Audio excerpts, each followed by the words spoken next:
Mapagpalang araw po sa inyong lahat. Welcome to DJ Sean Stories. Turn on your notification bell, like and subscribe para sa crime stories araw-araw. May mga kwento ng buhay na tila sa pelikula lang ata nangyayari. May ilan namang pelikula na hango sa totoong buhay. Para sa ating storya ngayon, balikan natin ang isa sa pinakasikat na kwento noon sa Amerika na akala ng marami ay sa pelikula lang pwedeng mangyari.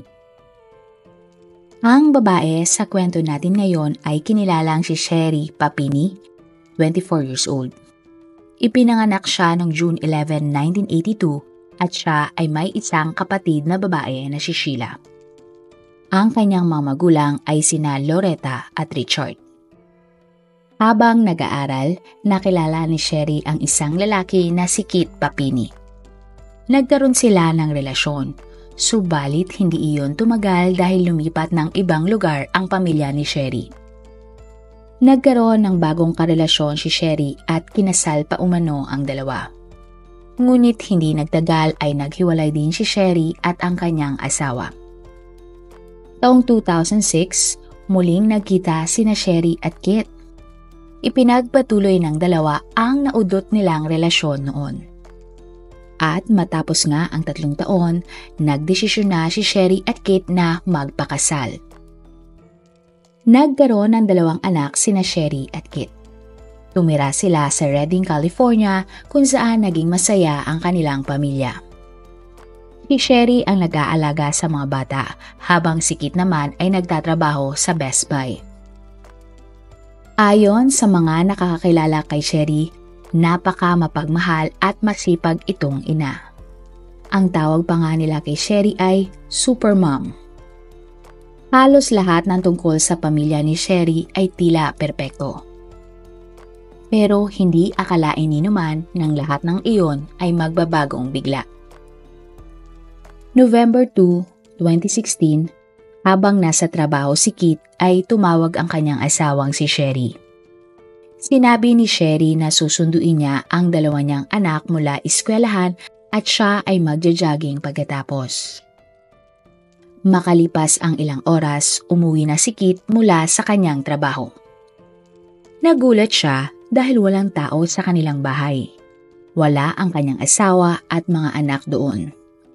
Nagtaka siya kaya tumawag agad siya sa daycare para tanungin kung anong oras sinundo ni Sherry ang 2 niyang mga anak. Nagsimulang magpanik si Kit nang malaman niyang hindi pala sinundo ng kanyang asawa ang mga bata.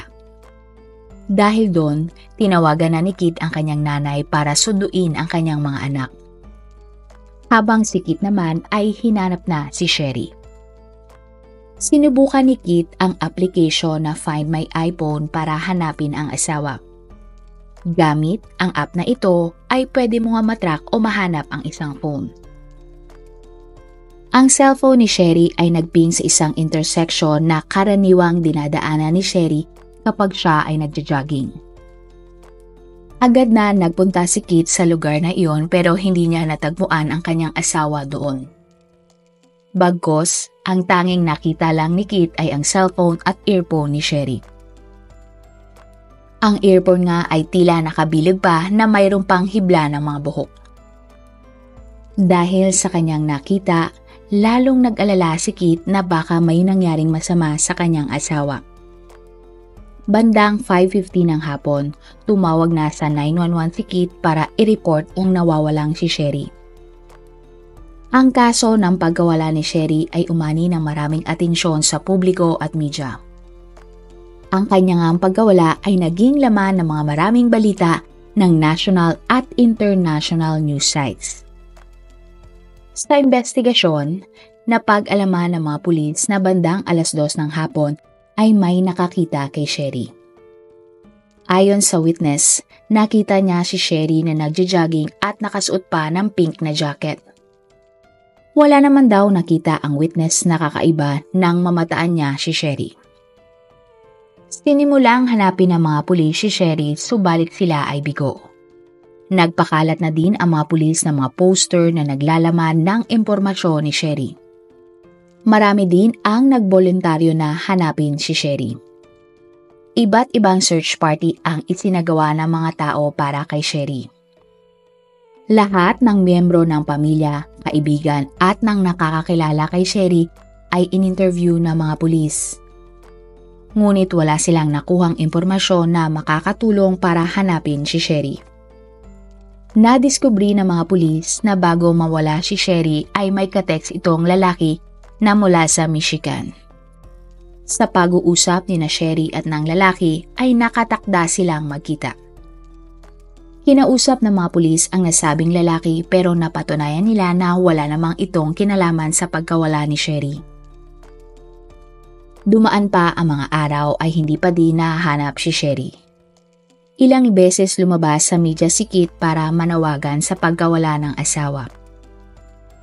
Sinabi ni Kit na ginagawa niya nga ang lahat para mahanap ang pinakamamahal niyang asawa. Matapos ang 2 linggo, naramdaman ni Kit na kulang ang effort na ibinibigay ng mga pulis sa paghahanap kay Sherry. Medyo hindi naman natutuwa ang mga pulis kay Kit.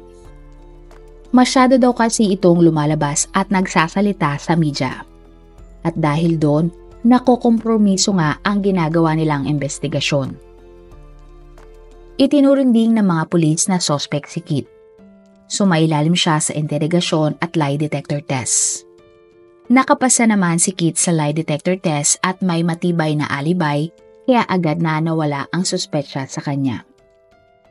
Isang GoFundMe account naman ang ginawa para kay Sherry at nakalikom nga sila ng 2.8 million pesos. Ang pera ay ginamit para sa mga private investigators na maghahanap kay Sherry.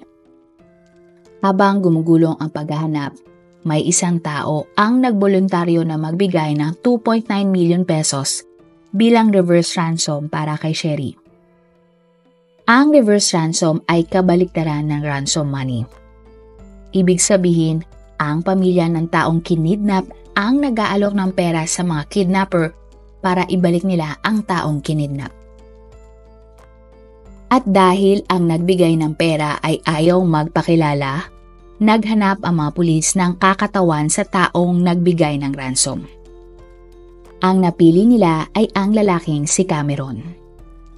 Si Cameron ay isang negosyante at dati pa man ay tumutulong na siya sa pakikipag-usap sa mga kidnapper para ibalik ang taong kinidnap. Ang ibang tao naman ay minasama ang pagboboluntaryo ni Cameron. Ayon sa kanila, pinopromote lang ni Cameron ang kanyang shipping business. Ang iba naman ay nag-akusa pa kay Cameron na siya ay may kinalaman sa pagkawala ni Sherry. Matapos gumawa ng video ni Cameron para sa mga dumakip kay Sherry, walang kumontap sa mga pulis na mga kidnapper. Kaya naman itinaas na ang perang pabuya na 5.8 million pesos at ito nga ay naging bounty. Ibig sabihin, inaalok ang pera kung sino man ang makakadakip sa mga kidnapper ni Sherry. November 23, naglabas muli si Cameron ng video subalit bigong makakuha ang mga pulis ng update sa kaso ng pagkawala ni Sherry. November 24, matapos ang 22 araw, ay sa wakas ay nahanap na si Sherry. Ang babaeng nakahanap kay Sherry ay si Allison. Ayon kay Allison, bandang 4:00 ng madaling araw ay nagdadrive siya at ang kanyang anak papunta sa Yolo County. Habang nagmamaneho umano si Allison ay namataan niya ang isang babae na pumapara. Blanang buhok ng babae at nakasuot ng long sleeve. Dagdag pa ni Allison, kita sa babae na medyo madumi ito at takot na takot. Huminto si Allison at agad na tumawag ng 911 tungkol sa kanyang nakita. Agad namang dumating ang mga pulis sa lugar na sinabi ni Allison. Nang makita ng mga pulis ang babae, nakilala nila ito na si Sherry. Ayon sa mga pulis, si Sherry ay may mga bakas ng dugo, pasa at may tali. Nakakuha din ng CCTV ang mga investigador. Sa video, makikita sa isang parking lot si Sherry na paulit-ulit na tumatakbo. Agad namang dinala sa ospital si Sherry para siya ay magamot.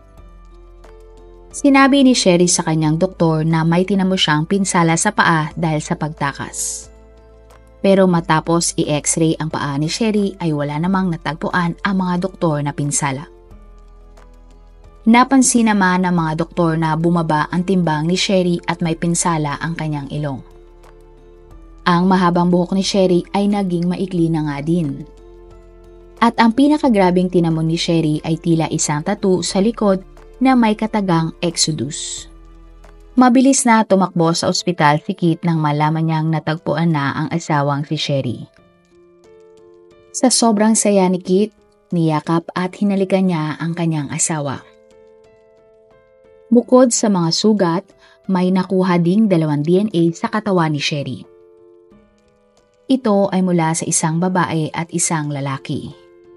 Sinubukan ng mga pulis na tanungin si Sherry tungkol sa nangyari sa kanya. Subalit hindi na nakipagtulungan pa si Sherry. Sinabi ni Sherry na narinig niya mula sa mga dumakip sa kanya na sangkot ang mga pulis sa nangyari kaya hindi siya nagtitiwala sa mga pulis. Pero pinilit bumuo ng mga pulis ng posibleng nangyari kay Sherry base sa kanilang investigasyon dahil nga ayaw nang makipagtulungan ng biktima. Ang pangyayari ayon sa pag-iimbestiga ng mga pulis. Naniniwala sila na habang nagja-jogging si Sherry sa mapunong parte ng kanilang lugar ay may dumaang sasakyan. Umatras ang sasakyan at may itinanong kay Sherry. Nang lumapit si Sherry sa kotse, biglang bumukas ang bintana ng sasakyan. May 2 Hispanic na babaeng nakasakay sa kotse at ang isa sa mga ito ay may baril. Sinabi ng isang babae na hindi nila papatayin si Sherry pero kailangan niyang sumama sa kanila. Hindi na daw maalala ni Sherry kung saan siya dinala ng mga babae dahil nakatakip ang kanyang mga mata. Maaaring ilang beses sinaktan si Sherry ng mga dumakip sa kanya. At ang tanging naalala lang niya ay maliit at madumi ang kwarto kung saan siya ikinulong. Posibleng narinig din umano ni Sherry ang mga Mexican music na pinagtutugtog ng mga dumakip sa kanya. Sa sobrang pagkamais ni Sherry sa kanyang mga anak, hinihili niya ang isang kumot na kunwari ay kanyang anak. Tinanong naman ng mga pulis si Sherry kung paano siya nakatakas at sa pagkakataon na ito ay nagsalita na si Sherry. Sinabi niya na nang araw na siya ay nakatakas, ang mga kumuha sa kanya ay nag-aaway. At makalipas ang ilang sandali, nakarinig si Sherry ng putok na mga baril. Sumunod na nangyari ay dinala si Sherry ng mas batang kumidnap sa kanya sa isang kotse. May takip ang kanyang mga mata kaya hindi niya nakita kung saan sila dumaan.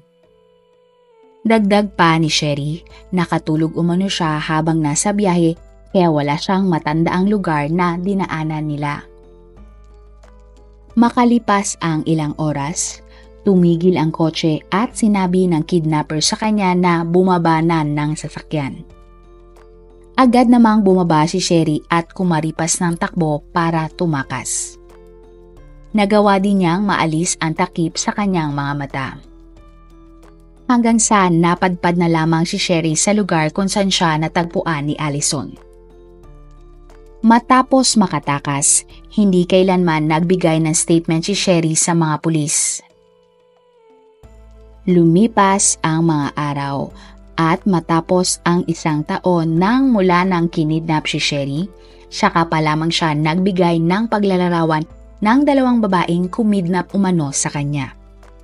Binuo ng mga pulis ang isang forensic sketch ng mga kidnapper base sa sinabi ni Sherry.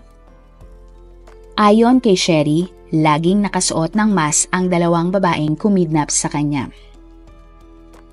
Nagtakda ng 580,000 pesos na pabuya ang mga pulis sa makapagbibigay ng tip sa 2 mga sospek. Sa kabila ng daang-daang tip ay hindi nahuli ang mga babae.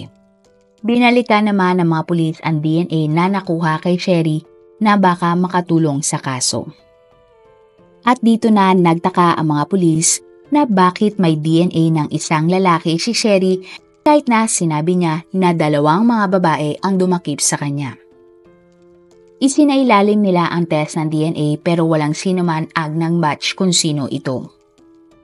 Kaya naman naging blanko talaga ang mga pulis kung paano malulutas ang kaso.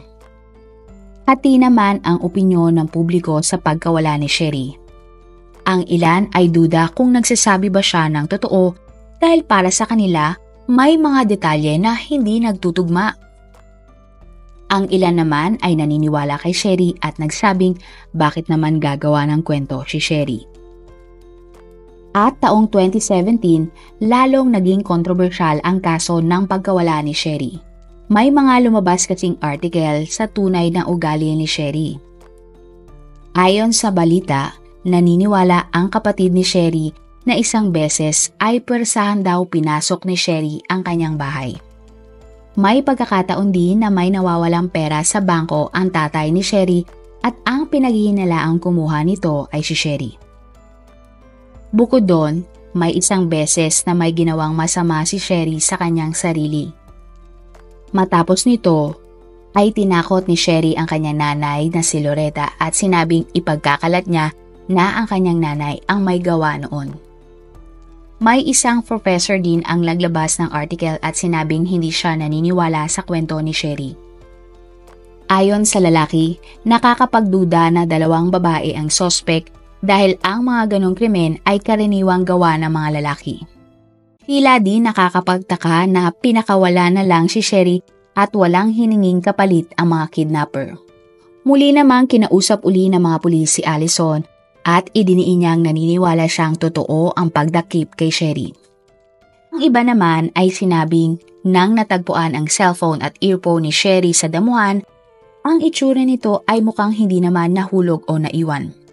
Mukha daw sadyang iniwan ito sa damuhan.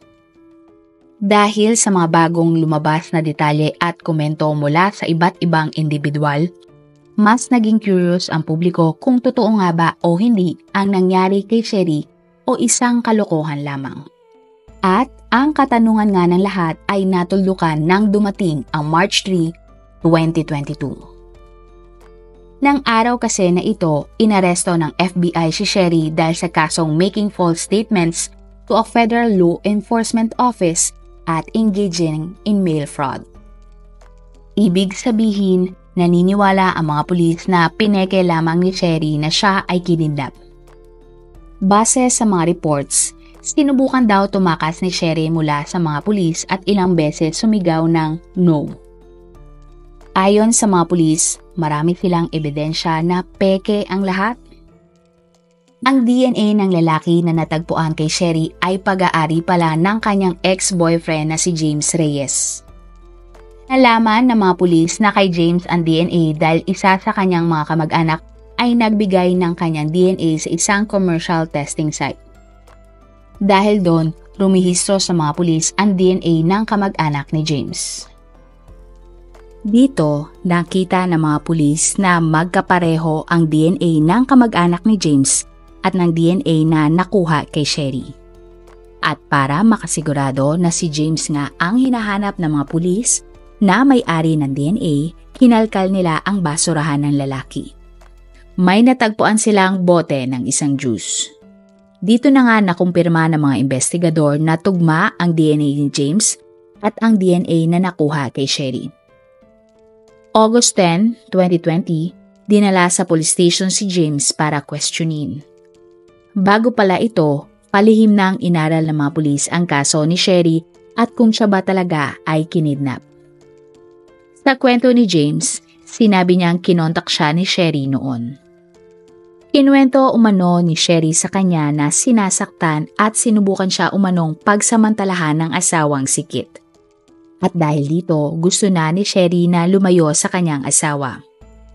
Sumang-ayon naman si James na tulungan niya ang dating girlfriend dahil nga sa nararanasan nito. Ayon pa kay James, sinundo niya si Sherry gamit ang inupahan niyang kotse ng November 2. Dinala ni James si Sherry sa kanyang bahay sa Costa Mesa at doon ito nanatili ng 3 linggo. Inamin din ni James na tinulungan niya si Sherry na matamo ang mga pinsala sa kanyang katawan.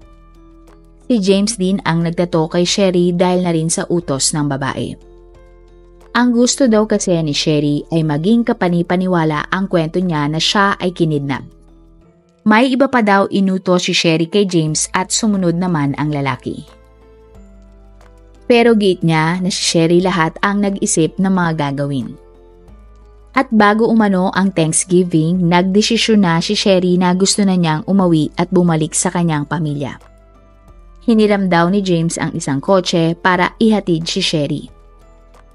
Sinabi pa ni James sa mga pulis na nang magkasintahan pa sila noon ni Sherry, sabik daw talaga sa atensyon si Sherry at madalas na gumawa ng mga storya.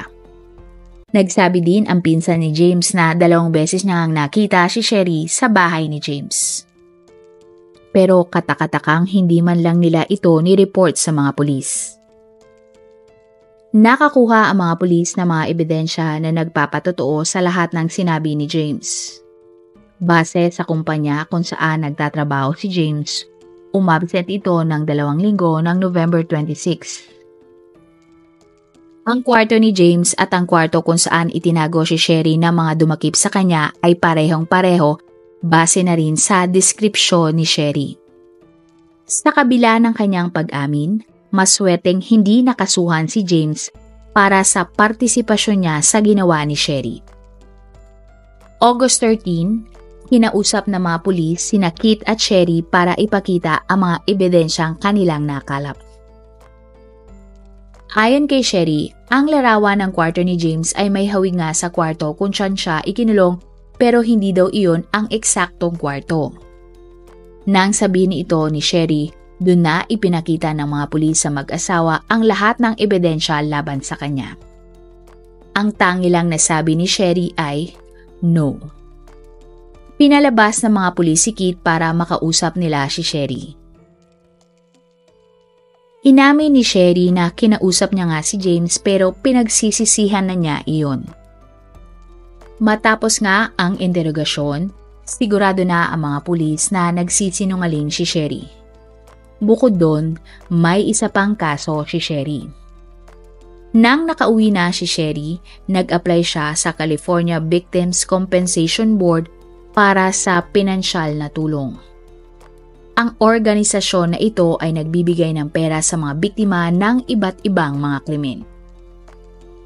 Mula 2017 hanggang 2021, nakatanggap si Sherry mula sa organisasyon ng 1.7 million pesos.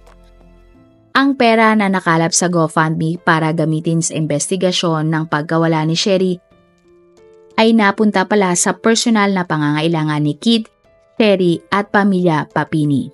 Base sa datos, lahat ng nagastos ng mga ahensya sa paghahanap, perang nakuha ni Sherry mula sa publiko ay tumataginting na 13.4 million pesos. Matapos makasuhan si Sherry, siya ay ikinulong.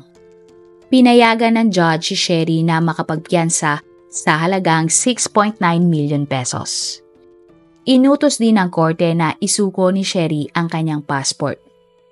Hindi siya pwedeng umalis ng California at lumahok sa isang psychiatric program. Pero sa tulong ng kanyang asawa at pamilya, nakapagpiyansa si Sherry at pansamantalang nakalaya.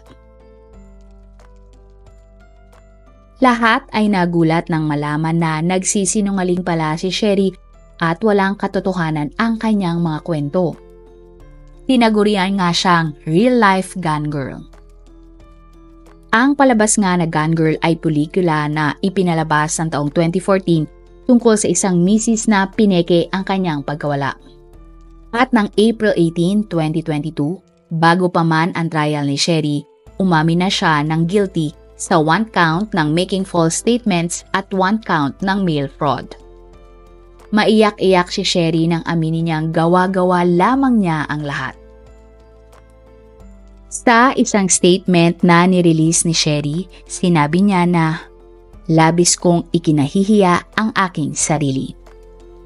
Humihingi ako ng tawad para sa sakit na naidulot ko sa aking pamilya, mga kaibigan at sa lahat ng taong nagsumikap na hanapin ako. Gugugulin ko ang natitirang oras ng aking buhay upang mabawi ang aking nagawa. Pero wala naman sinabi si Sherry na dahilan kung bakit niya ginawa ang kanyang mga kwento. At dahil nag-plead si Sherry ng guilty, hindi na nagkaroon ng trial laban sa kanya. Dismayado ang madaming tao dahil wala ngang naganap na trial. At kung mapapatunayang guilty kasi si Sherry, pwede siyang makulong ng 25 years o higit pa. April 22, nag-file ng divorce si Kit laban kay Sherry.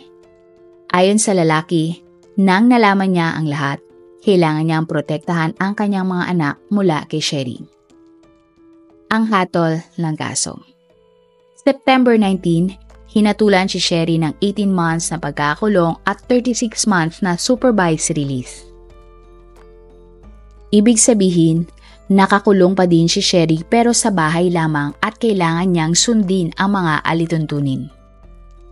Pinagbabayad din ng korte si Sherry ng 18 million pesos para maibalik ang mga nagastos ng iba't ibang mga ahensya nang siya ay hinahanap.